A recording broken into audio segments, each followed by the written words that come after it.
After a series of images of rushing water, forest, and dark, empty subterranean hallways, 6-year-old Iris arrives inside a coffin placed in a dormitory's common area, where she is met with general warmth and curiosity by the other 6 girls who live in the house. After dressing her in a uniform matching theirs and brushing and braiding her hair, the girls all exchange hair ribbons. Each girl gets the ribbons passed down from the girl a year above her, and the color marks their age and year in the school. Iris, the new youngest, red ribbon, unfortunate. Lie excites the ire of 7-year-old Selma, the former red ribbon and now orange ribbon, who complains about the absence of the former violet ribbon Natashka, the oldest who had been her friend. The new violet ribbon, 12-year-old Bianca, takes Iris under her wing. At first Iris is homesick, and wants to be reunited with her brother, but Bianca matter-of-factly tells her there is no possibility of that. There are no boys allowed in the school.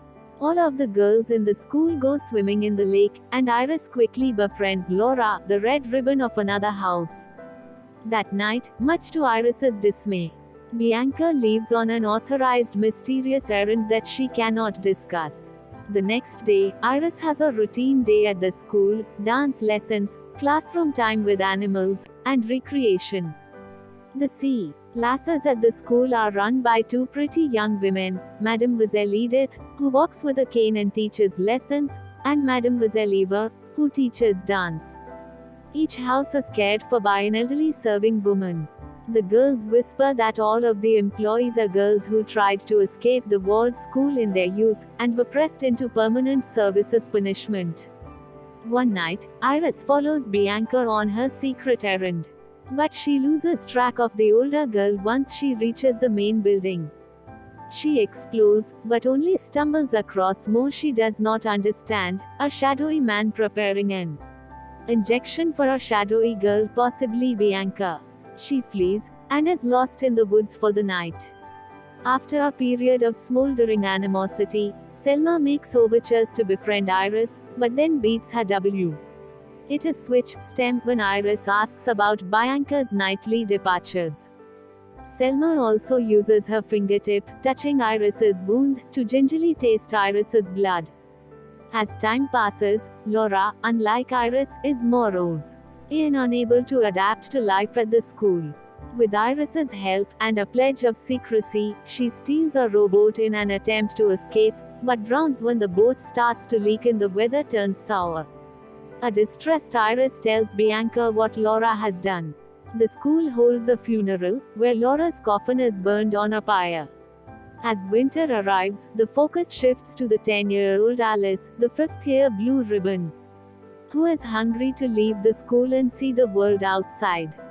She has placed her hopes on winning the annual inspection of the blue ribbons, where the mysterious headmistress arrives from afar and, after watching them dance, chooses one girl from the class to leave the school early with her for an unknown reason. Though Edith cautions that she shouldn't get her hopes up, Alice has been anticipating this moment and her own winning of the honor of leaving. Though the competition is close, another girl is chosen instead. Hysterical, Alice collapses at the headmistress's feet. She convalesces, but isn't the same as before. She doesn't speak, and aimlessly and perpetually stares into space. Finally, she runs out into the woods surrounding the school buildings, and climbs over the stone wall that surrounds the school. As we see her flee into the snowy woods beyond, camouflaged by her white uniform, we hear the sound of distant gunshots and barking dogs. Later, as Eva looks pensively out a window, Edith informs her that Alice cannot be found. She then informs the other girls that Alice has been very bad, and will not be seen or spoken of again. After Alice's escape and possible death, the focus turns to Bianca. The violet ribbons are told about the bodily changes that they will soon experience, and Bianca grows pensive. For the first time, she brings Nadia, the black ribbon girl a year her junior, along on her nighttime trip. Together, they go to the main school building, and enter a secret passage behind the grandfather clock. There, the girls get into butterfly costumes and prepare. Each night they put on a dance recital for a mysterious audience. The next night, Nadia falters, but a man in the audience calls out to Bianca, telling her she is the most beautiful, and throws her a rose. After the show, Bianca and another girl explore the empty theater.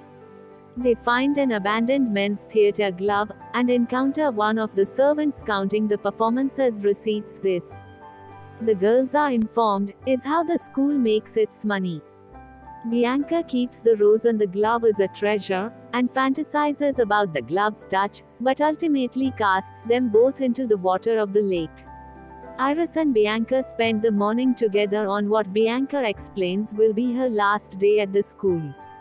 After a formal, tearful goodbye, she passes off her duties to Nadia. Bianca and the other Violet ribbons put their ribbons in a box, and accompany Eva and Edith further down the hallway behind the clock than they've ever been before. There, they board a subway train and leave the school. Eva smokes a cigarette. Back at the house, a new girl emerges from her coffin, to be greeted by Iris, Selma, and the others. The train arrives at a grand, modern plaza, and Eva and Edith leave the girls. Bianca and the other girls immediately begin playing in the fountains nearby. A group of nearby teenage boys lose their ball in the fountain, and one wades in after it. Though he is obscured by the fountain's display, he fascinates Bianca. She playfully splashes water at him, and he splashes back. The film ends as it began, with a shot of rushing water.